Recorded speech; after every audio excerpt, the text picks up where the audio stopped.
Hello mga kaangis! Ito na yung balat ng rambutan na aking pinatuyo. Ayan, tuyong-tuyo na siya. Siguro mga 2 linggo ko na itong pinatuyo. Ayan. Para pag kailangan nating gumawa ng tea o tsaa, ay magkukuha lang tayo dito ng ganyang kadami. No? Tapos pakuluan lang natin sa mga 4 na basong tubig.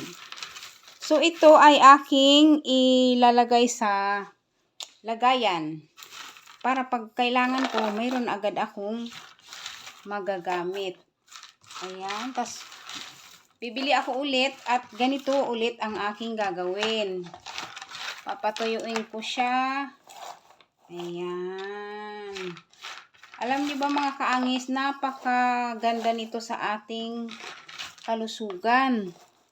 Dahil ito ay nagpapababa ng kolesterol. Nagpapababa ng blood pressure. Ayan, marami itong gamot. Marami itong mga benepisyo. Nagpapanlaban ito ng ating mga yung infection at virus sa ating katawan. Ayan, ganyan lang. So itatabi ko lang siya, hindi nagtatagal to siya kasi tuyong-tuyo.